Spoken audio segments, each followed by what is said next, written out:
Hello everyone, welcome back to my channel English with Shasta. I am Shasta. Today we will discuss the chapter number 9 of a particular book, Themes in Comparative Political Theory, and the name of the chapter is Jawaharlal Nehru's Views about Democratic Socialism. तो notes में आपको जहाँ पे भी D.SOC. लिखा होगा तो that's the short form, you can से एब्रीविएशन फॉर डेमोक्रेटिक सोशलिज्म. ठीक है, क्योंकि बार बार इतनी लंबी डेफिनेशन लिखना जो है वो मुश्किल हो जाता है. ठीक है, सो he was born on 14 November 1889 and he died on 27th May 1964. His works were Glimpses of World History, The Discovery of India. So आपको क्वेश्चन आएगा कि right Nehru's views on socialism. So मैंने इसकी जो है वो शॉर्ट फॉर्म बनाई है सारे के सारे पॉइंट्स याद करने की. तो this is the short form.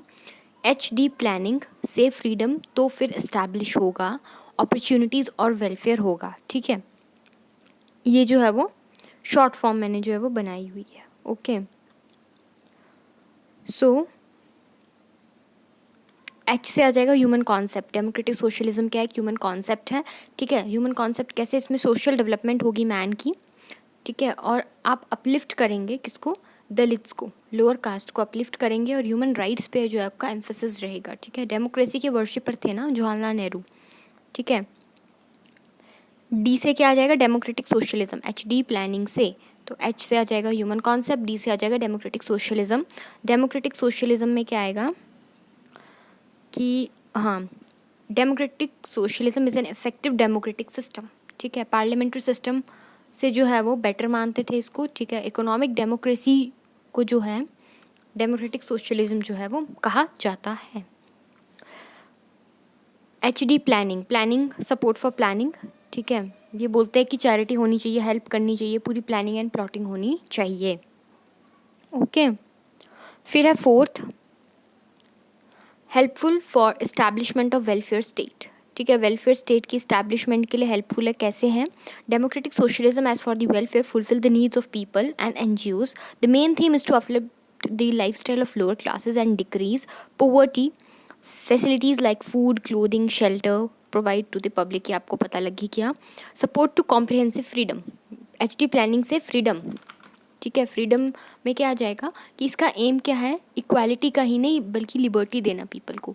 ठीक है, फ्रीडम देना ताकि वो they can express and think freely. ठीक है, they can do whatever they want to do. ठीक है, but living in that you can say society they are not meant to harm others, their rights are not meant to be harm others. Okay, sixth is the equality of opportunities. Opportunities जैसे कि upper caste को मिल रही हैं वैसे के वैसे ही मिले. He was of the view that they should give equal opportunities to people and establishes equality and constant equality in terms of social, economic and political areas so that every class should give opportunity to rise and for the upliftment. Methods for establishment of democratic socialism क्या methods हैं? Ballot paper वगैरह का, parliamentary system आप use करेंगे. ठीक है, voting वगैरह, elections जैसे. ठीक है, अब efforts towards establishment of democratic socialism. क्या एफर्ट्स जो हैं वो किए गए? ठीक है, इसी के साथ है ये. ठीक है, अलग नहीं है. क्या एफर्ट्स किए गए? इन 1955. ठीक है, he said that the main M of Congress is to establish a socialistic pattern of society in India through 5-year plans.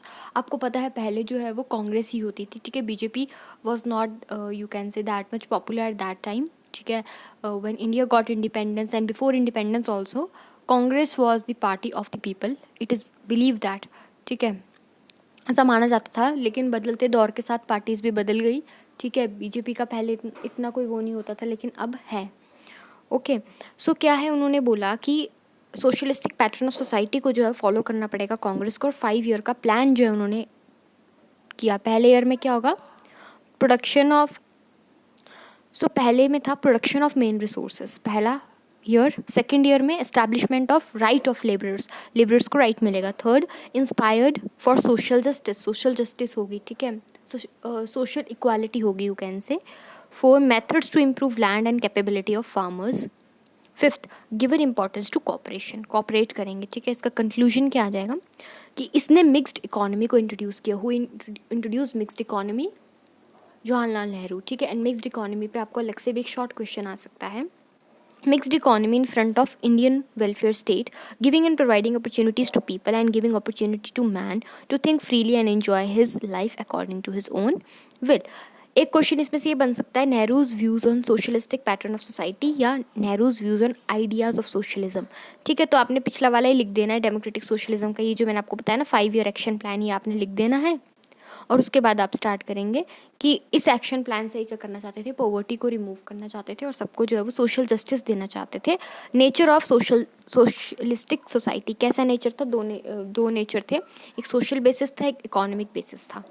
ठीक है, सोशल बेसिस में क्या है, एजुकेशन को एक्सपैंड करना। ठीक है, more education, one national language, एक ही नेशनल लैंग्वेज होनी चाहिए, क्योंकि हिंदी को नेशनल लैंग्वेज जो है वो ऑफिशियल लैंग्वेज बनाए। सेकुलर स्टेट होनी चाहिए, किसी भी एक रिलीजन को वो नहीं करे। एबॉलिशन ऑफ अनटचेबिलिटी, आपको पता है, जो मैंने लिखे नहीं है, इट मीन्स आप अपने आप इलेबोरेट कर सकते हैं वहाँ पे। ठीक है, protection of interest of minorities, जो दलित से उनके इंटरेस्ट को प्रोटेक्ट करना, वेलफेयर स्टेट जो है वो करना।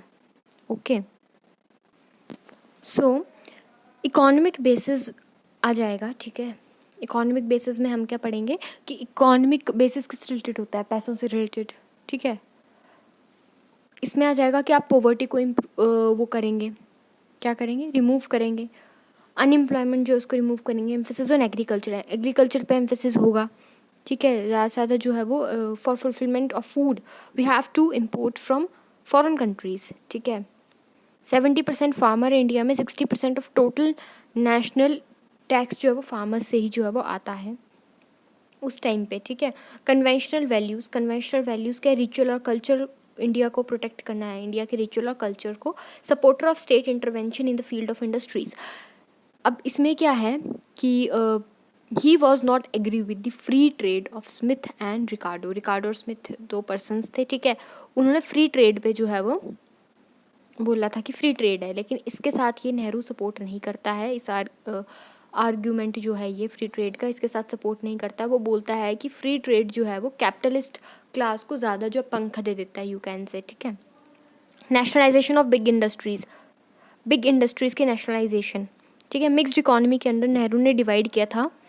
ठीक है, सेक्टर्स को 2 चीज़ों में, एक पब्लिक में एक प्राइवेट में।